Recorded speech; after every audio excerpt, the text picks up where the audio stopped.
इन मुश्किल दिनों में उन्होंने हमारी बहुत हेल्प की है। तो वो जन धन की जो योजना है उसके लिए उन्होंने 500 रुपये सभी के अकाउंट में डाला है और इसके लिए हम प्रधानमंत्री जी के बहुत ज़्यादा आभारी रहेंगे। मुझे बताते हुए काफ़ी खुशी हो रही कि हमारा सारा काम रुक चुका है, जिसके कारण अभी हम ले नहीं सकते थे, कुछ रीज़न था। पर मोदी जी ने हमारी गृहिणियों की ये समस्या समझी और हमारे अकाउंट में सिलेंडर लेने की राशि डिपॉजिट की और उसी राशि के तहत हमने सिलेंडर कर लिया। शुक्रिया अदा करना चाहती हूँ कि हम महिलाओं के लिए इतना कुछ सोचा है मोदी जी ने। हमारे जो हमने 2-3 साल पहले जनधन वाला खाता खुलवाया था उसमें हमारे खाते में 500 रुपए आए। जो जनधन खाते में प्रधानमंत्री ने 500 रुपया डाला उसके लिए मैं बहुत शुक्रगुजार हूँ। मेरा घर का खर्चा चला हुआ और मैं प्रधानमंत्री का बहुत बहुत धन्यवाद करना चाहती हूँ।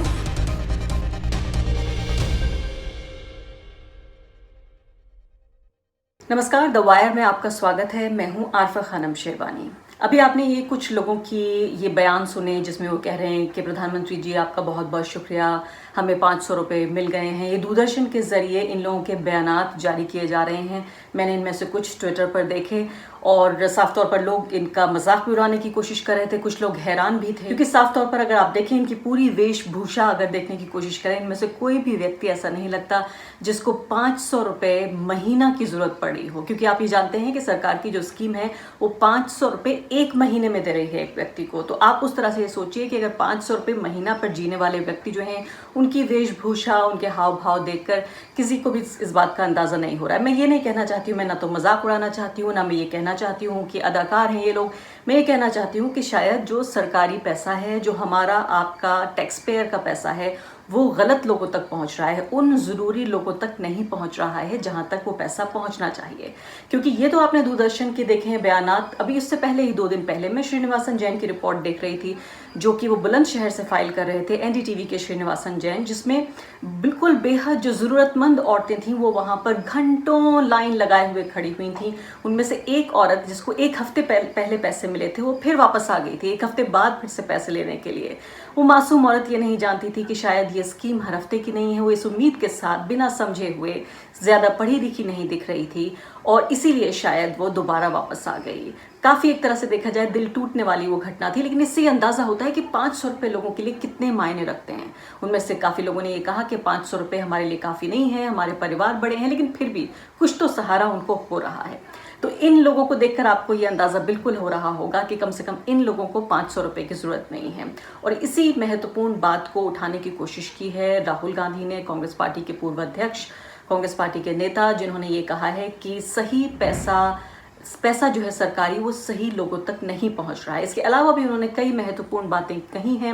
और कोरोना के बाद की दुनिया में अब जैसे पूरी दुनिया बदल रही है, मैं यहाँ वर्क फ्रॉम होम करके घर से आपके सामने ये रिकॉर्ड करके भेज रही हूँ ये कार्यक्रम, उसी तरह से राहुल गांधी ने भी वर्चुअल प्रेस कॉन्फ्रेंस की।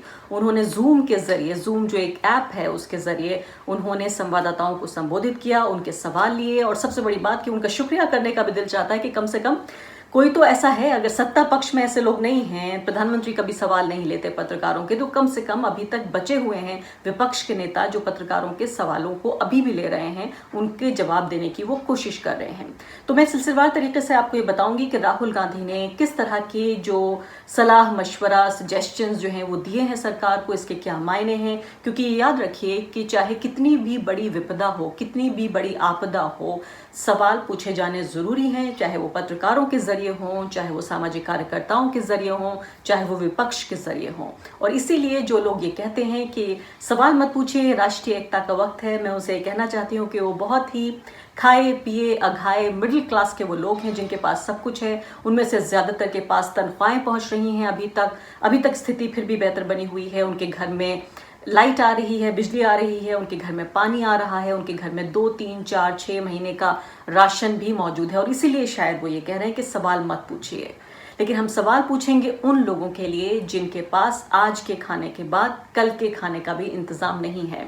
तो मैं अब आपको अगले कुछ मिनटों में बताऊंगी कि राहुल गांधी ने किस तरह से सजेशंस दिए हैं सरकार को और इसके क्या मायने हैं। कोविड के खिलाफ जो लड़ाई हो वो टॉप डाउन ना हो, वो बॉटम अप हो।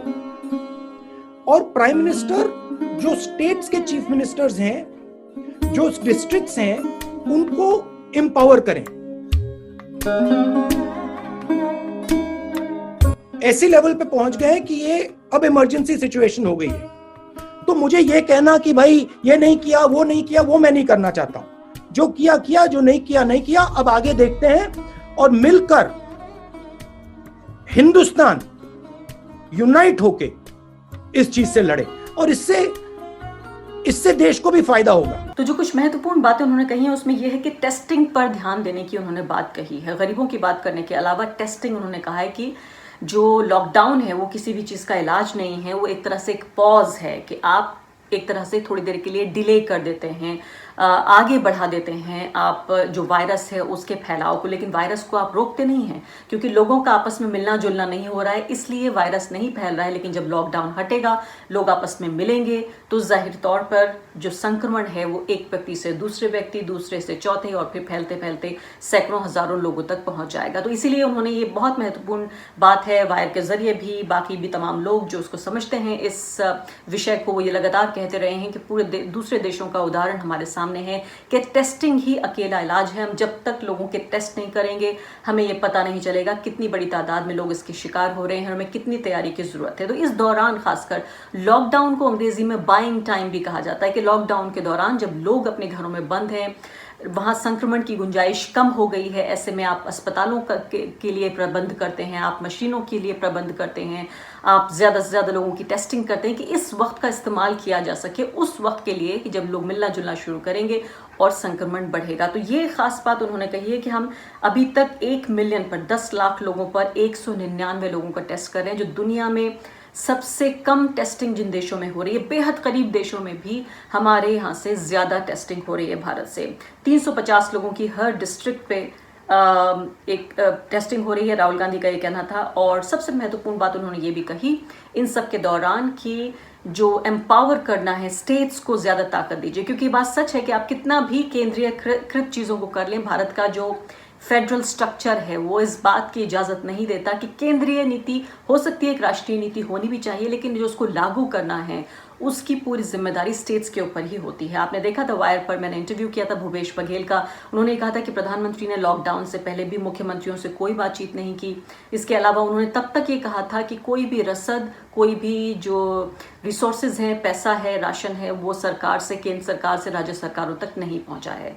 उन्होंने ये भी कहा कि मजदूरों की जो इतनी बड़ी समस्या ये खड़ी हुई पूरे देश में, जो अभी भी बनी हुई है लगातार, वो समस्या सुलझी नहीं है, वो कम हो सकती थी, टाली जा सकती थी अगर स्टेट से बातचीत होती। तो इसी की तरफ इंगित कर रहे थे, इशारा कर रहे थे राहुल गांधी भी कि ये बहुत ज़रूरी है। एक उन्होंने बात कही है, हालांकि मैं उम्मीद ये करती कि विपक्ष के नेता के तौर पर वो सिर्फ ट्वीट्स के जरिए नहीं, बल्कि उन्होंने संसद में जब आखिरी दिनों तक भी, फरवरी के आखिरी दिनों तक भी जब संसद चल रही थी, तो क्यों उन्होंने आखिर एक सांसद के तौर पर ये मुद्दा उन्होंने संसद में क्यों नहीं उठाया। सिर्फ एक ट्वीट को बार बार ये बताना कि एक ट्वीट करके उन्होंने अपनी जिम्मेदारी खत्म कर दी है, क्योंकि तभी वो हाल ही में इटली से लौटे थे और उन्होंने कहा था कि इस पर ध्यान देने की जरूरत है, भारत की सरकार जो है वो लापरवाही कर रही है। लेकिन क्या एक जो सबसे बड़ी विपक्षी पार्टी है, चाहे कितनी भी कम उसकी सीटें आई हों, अभी भी कांग्रेस पार्टी बड़ी विपक्षी पार्टी है, सबसे बड़ी विपक्षी पार्टी है, क्या उसका काम ट्वीट करके खत्म हो जाता है? और अभी भी लॉकडाउन के इतने समय के गुजर जाने के बाद अब उनको ये ख्याल आया है कि उनको ये प्रेस कॉन्फ्रेंस करनी चाहिए।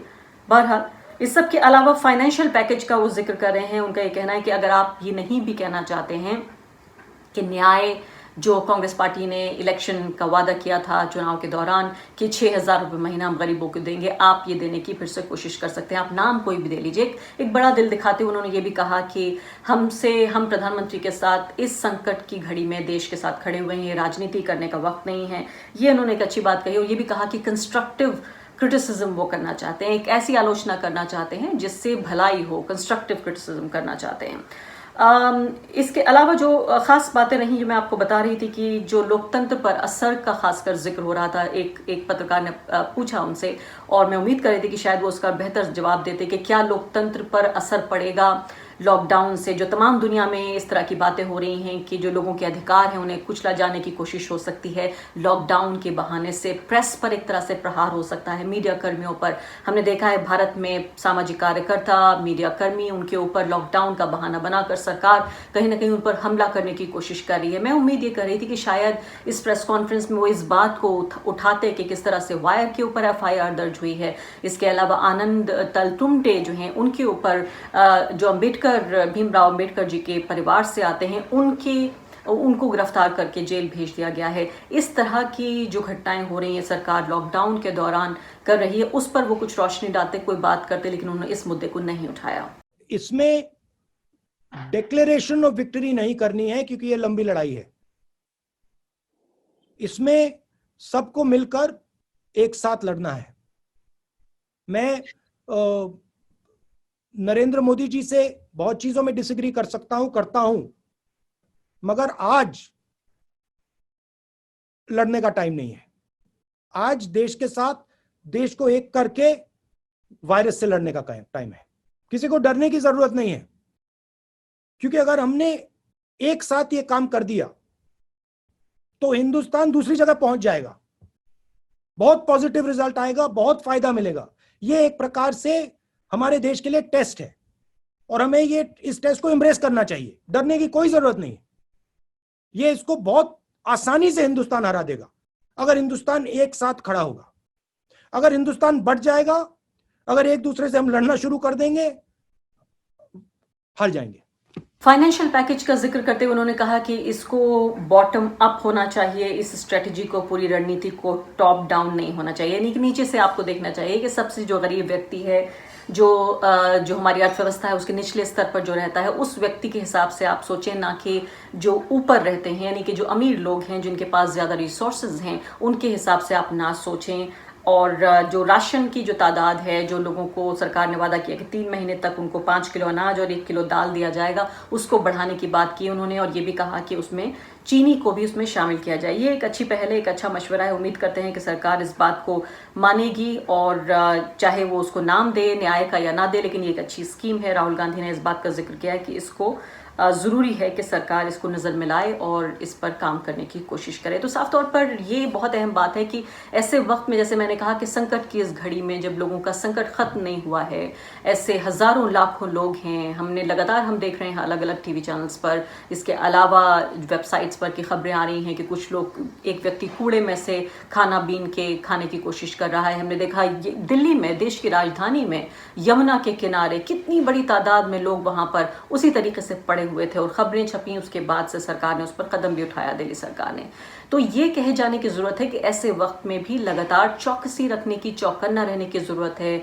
सामाजिक कार्यकर्ताओं को, सिविल सोसाइटी को, पत्रकारों को और विपक्ष को भी। और उम्मीद हम ये करते हैं कि सिर्फ राहुल गांधी नहीं बल्कि अब दूसरे जो विपक्षी नेता हैं वो भी प्रेस कॉन्फ्रेंसेस संबोधित करेंगे, चाहे इसी वर्चुअल तरीके से ही क्यों ना करें, और सरकार को जवाबदेह ठहराने का काम वो करते रहेंगे। द वायर के और वीडियोस देखने के लिए सब्सक्राइब करें और बेल आइकन पर क्लिक करें। स्वतंत्र पत्रकारिता की आर्थिक मदद करने के लिए डिस्क्रिप्शन में दिए गए लिंक पर जाएं और अपनी राशि चुनें।